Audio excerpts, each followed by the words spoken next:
Picture this. A dirt-poor kid living in a two-room shack, no running water, wearing hand-me-down clothes to school, gets bullied for being different. Fast forward 20 years, and he's literally causing riots, making teenage girls faint just by moving his hips and changing music forever. This is not a fairy tale. This is the story of Elvis Presley, and trust me, you've never heard it like this before. Because what happened between that shack in Tupelo and those screaming crowds wasn't luck. It wasn't just talent. It was a series of moments so crazy, so perfectly timed, that if I told you it was scripted, you'd believe me.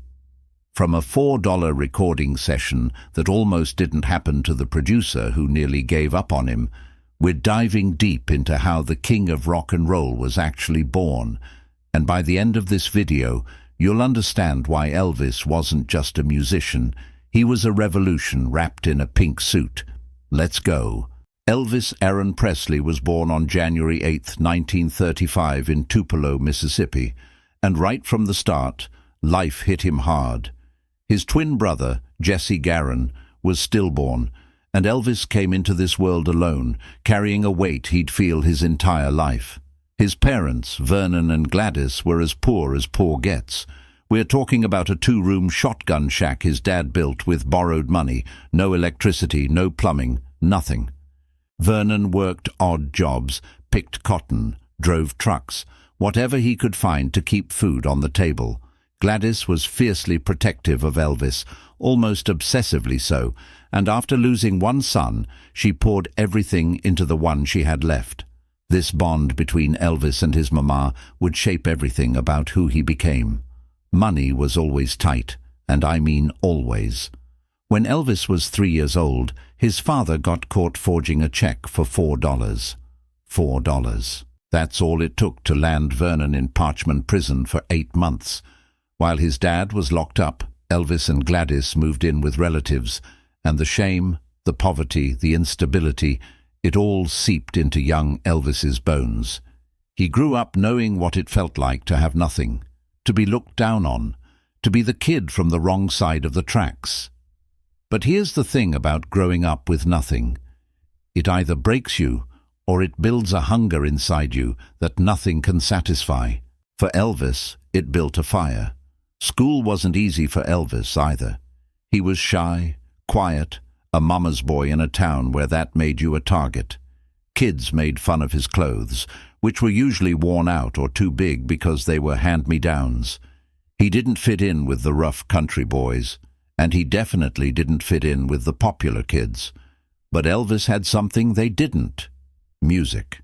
His mama sang gospel songs around the house, and they'd go to the Assembly of God church, where the music was raw, emotional, and powerful. That Pentecostal worship style, with people shouting and singing and feeling every note deep in their souls. That's where Elvis first understood what music could do to people. It could transport them. It could make them feel alive. When Elvis was around 10 or 11, Gladys bought him his first guitar from the Tupelo hardware store. Now, legend says Elvis actually wanted a bicycle or a rifle, but his mama convinced him a guitar was safer. Whether that's true or not, that guitar became his best friend. He taught himself to play, picking up chords from anyone who'd show him, listening to everything. Gospel, country, blues, all the different music he could find. Elvis didn't care about boundaries or traditions. He absorbed it all, and somewhere in his mind, those sounds started blending together into something new. By the time Elvis was 13, his family's situation in Tupelo had gotten even worse. Vernon couldn't find steady work. They were constantly behind on bills, and the poverty was suffocating. So in 1948, the Presleys packed everything they owned into their beat-up Plymouth and headed north to Memphis, Tennessee. Memphis was the big city, the place where maybe, just maybe, they could catch a break. They moved into a government housing project called Lauderdale Courts, a step up from the shack in Tupelo, but still rough. Elvis enrolled at Humes High School, and once again, he was the outsider, the poor kid with the weird style and the quiet demeanor. But Memphis was different. Memphis had Beale Street, the vibrant heart of music culture, where blues legends like B.B. King were playing in clubs every night. Elvis would walk down Beale Street, soaking in those sounds, watching how the performers moved, how they connected with the crowd. He'd go to the all-night gospel singings. He'd listen to country music on the radio, and slowly his musical identity was forming. He started growing his hair longer, wearing flashier clothes when he could afford them, trying to stand out instead of blend in. People thought he was weird. His classmates called him a freak, but Elvis was finding himself. During his high school years, Elvis worked various jobs to help his family. He ushered at a movie theater. He worked at a machinist shop. He did whatever he could. Money was still tight, always tight. But Memphis offered something Tupelo never could: opportunity. The city was buzzing with music, with possibility, with the sense that if you had talent and determination, maybe you could make something happen. Elvis graduated from Humes High in 1953, and like most teenagers, he had no clear plan for his future. He got a job driving a truck for Crown Electric Company, making about $40 a week, and that seemed like his path. Working class, blue-collar, ordinary. But here's where the story gets interesting. Elvis loved music more than anything, but he was painfully shy about his singing. He'd play guitar for friends, sing a little at parties, but the idea of performing professionally seemed like an impossible dream. Still, there was this hunger inside him, this need to be heard, to be somebody. And in the summer of 1953, Elvis made a decision that would change everything. He walked into a small recording studio at 706 Union Avenue called Memphis Recording Service. It was run by a guy named Sam Phillips, who also owned a little label called Sun Records. For $4, anyone could walk in and record a two-sided acetate disc. Most people used it to record personal messages or gifts. Elvis said he wanted to record a song for his mama's birthday. That was the story he told anyway. But here's the truth. Gladys's birthday was in April. Elvis walked into that studio in July. He wasn't there to make a gift. He was there because he had to sing, had to see if maybe, just maybe, someone would hear something special in his voice. The receptionist, Marion Keisker, was working that day, and she helped Elvis record two songs, My Happiness and That's When Your Heartaches Begin, both old ballads. Elvis was nervous, his voice shaky, but Marion heard something. She made a note of his name and address, told Sam Phillips about this interesting kid who came in. Sam wasn't there that day, didn't hear the recording, but Marion's intuition planted a seed. Nothing happened immediately. Elvis went back to driving his truck, delivering electrical supplies around Memphis, probably wondering if that $4 was wasted. Months passed. Winter came and went. Elvis returned to the studio in January 1954 to record two more songs, paying another $4, still hoping someone would notice. And finally, months later, in June of 1954, Sam Phillips called. He had a new song he wanted to try out, a ballad called Without You, and he needed a singer. He remembered Marion's notes about the polite young truck driver with the interesting voice. He called Elvis to come audition.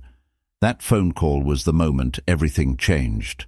Elvis was about to walk into a room with two other musicians and accidentally create a sound that would ignite a revolution. When Elvis showed up at Sun Records for that audition in June 1954, he was 19 years old, still driving a truck, still living with his parents, still completely unknown. Sam Phillips paired him with two local musicians, Scotty Moore on guitar and Bill Black on upright bass. These guys were experienced players, professionals, and they probably looked at this nervous kid and thought, okay, let's see what you got. They ran through the ballad Sam wanted to record, Without You. and it was fine, competent, but nothing special. They tried other songs, country numbers, ballads, standard stuff. And Sam kept listening, kept searching for that spark he always talked about. He'd say he was looking for a sound that was different, something that would make people stop and pay attention. Hours passed, and honestly, it wasn't going great.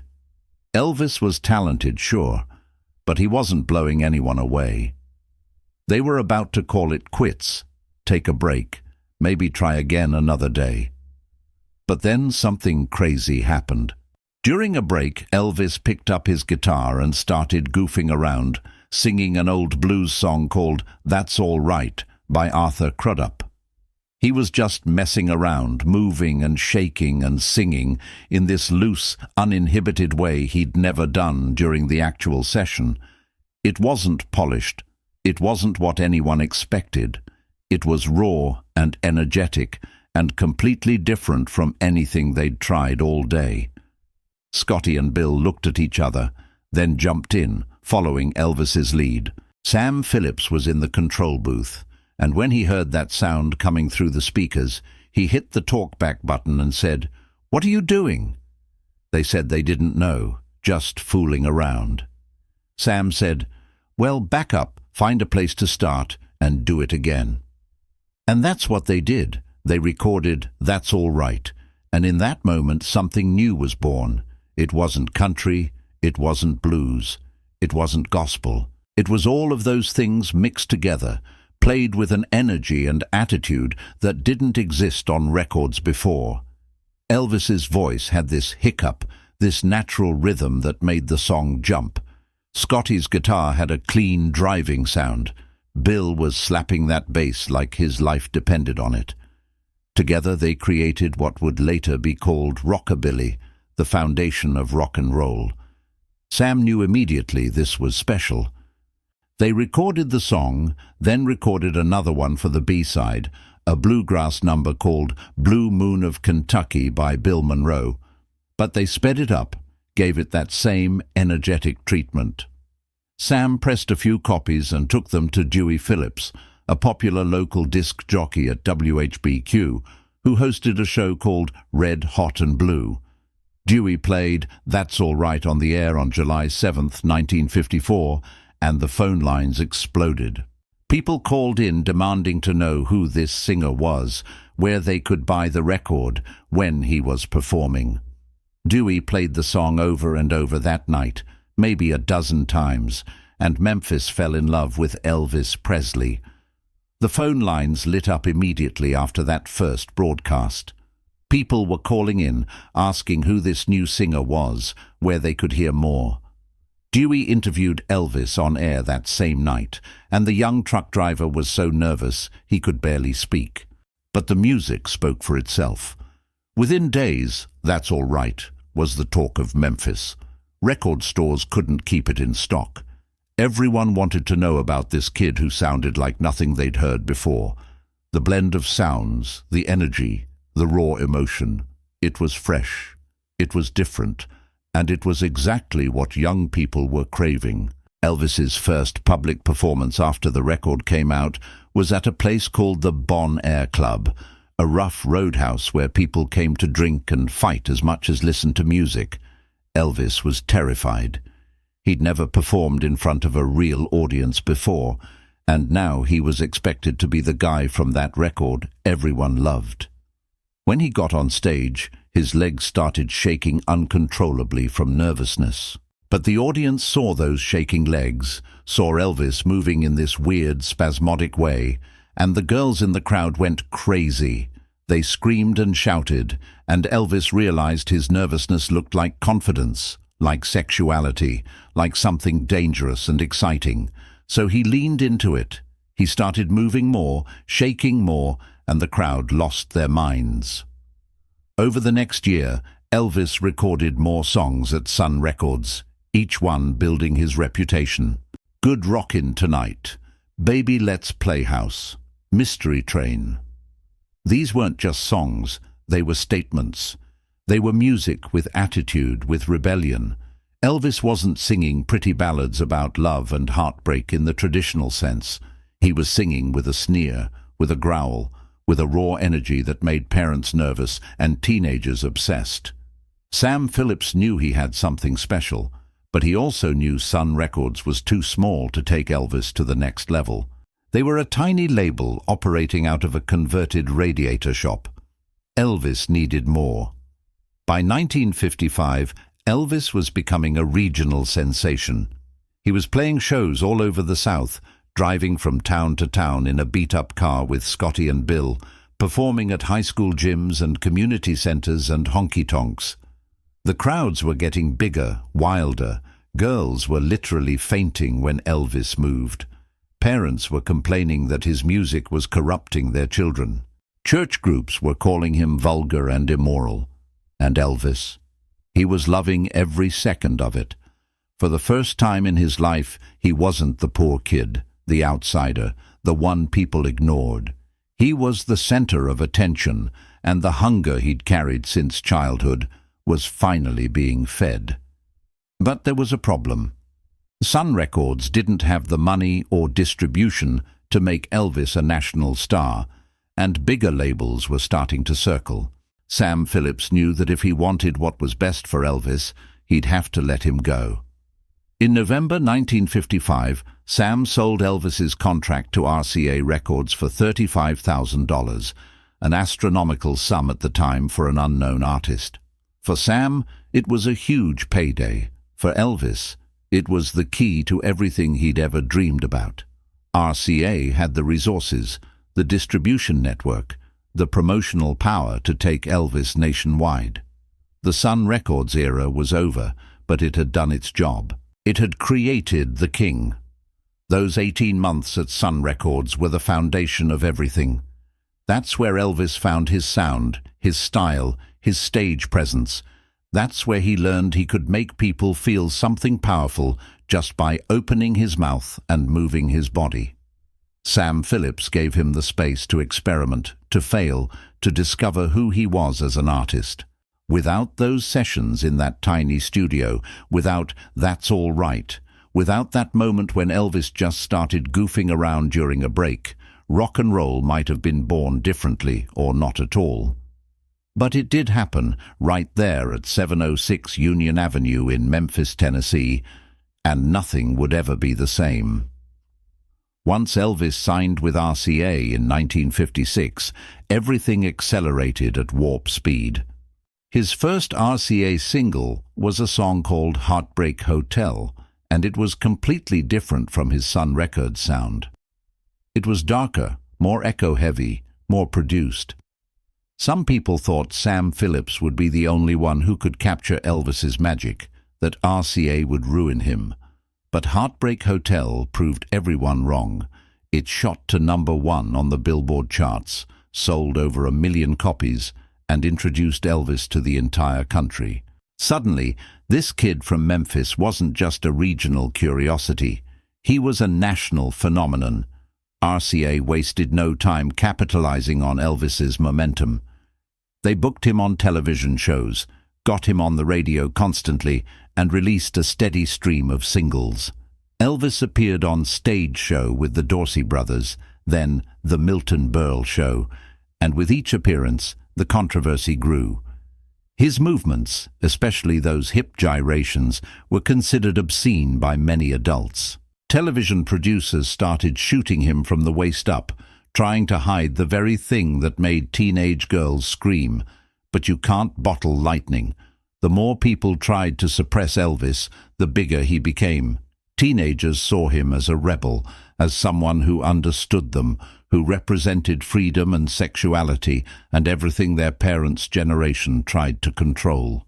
In April 1956, Elvis performed Hound Dog on The Milton Berle Show, and the performance caused a national uproar.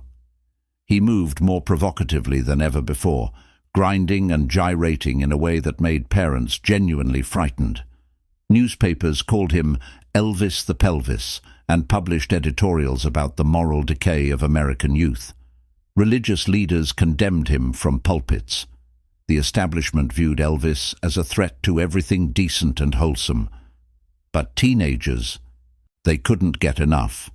Every attack from adults just made Elvis cooler in their eyes. He was selling out concerts everywhere he went, causing near riots, changing the cultural landscape with every performance. By the summer of 1956, Elvis was the biggest star in America. His first album, Elvis Presley, went to #1. He was on the cover of magazines. He was making more money than he'd ever imagined. Remember, this was a kid who grew up in a shack, whose family struggled to put food on the table, whose dad went to prison over $4. Now Elvis was buying his mama a pink Cadillac, purchasing a mansion called Graceland, living a life that seemed impossible just 2 years earlier. The transformation was complete. Elvis Aaron Presley from Tupelo, Mississippi, was now Elvis Presley, the king of rock and roll. Looking back at Elvis's journey from that two-room shack to those screaming crowds, what's striking is how much had to go exactly right for it to happen. If Vernon hadn't gotten arrested, maybe they never moved to Memphis. If Elvis never walks into Sun Records that day in July, maybe Sam Phillips never discovers him. If Marion Kieska doesn't make a note of his name, if Dewey Phillips doesn't play that record, if Elvis doesn't start goofing around during that break when they were about to give up, any one of those moments goes differently, and maybe we never get the king. That's the crazy thing about history. It's made up of these tiny decisions, these random moments that seem insignificant at the time, but change everything. Elvis's story resonates because it's the ultimate underdog tale. It's about someone who had every reason to fail, every obstacle in his path, and yet somehow broke through anyway. He didn't have connections in the music industry. He didn't have money for formal training. He didn't fit the mold of what a star was supposed to look like or sound like. He was just a poor kid with a beat-up guitar and a hunger to be heard. And that hunger, combined with undeniable talent and perfect timing, created a revolution. Elvis didn't just become famous. He changed what music could be, what performers could do, what teenagers could dream about. The Sun Records era, those early days in Memphis, that's where the magic happened. That's where a truck driver became a musician, where country met blues, met gospel, and created something entirely new. Sam Phillips always said he was looking for someone who could blend different musical styles with genuine feeling, and in Elvis he found that and so much more. But it wasn't just about the music. It was about Elvis's presence, his charisma, his ability to make people feel alive when they watched him perform. He tapped into something primal, something that had been missing from popular culture, and teenagers responded like they'd been waiting for him their entire lives. Elvis's rise also represented a shift in American culture. The 1950s are often portrayed as this buttoned-up, conservative era where everyone followed the rules and stayed in line. But underneath that surface, teenagers were restless, looking for something real, something exciting, something that belonged to them and not their parents. Elvis gave them that. He was their voice, their rebellion, their hero. And the fact that he came from poverty, that he understood struggle and hardship, made him relatable in a way that polished, manufactured pop stars never could be. He was one of them, just a few steps ahead. The king of rock and roll wasn't crowned by some industry executive or manufactured by a marketing team. Elvis earned that title by connecting with people on a visceral level, by making music that moved bodies and stirred souls, by being exactly who he was without apology. From that first nervous recording session to those wild television performances, Elvis showed the world that music could be dangerous, sexy, and transformative.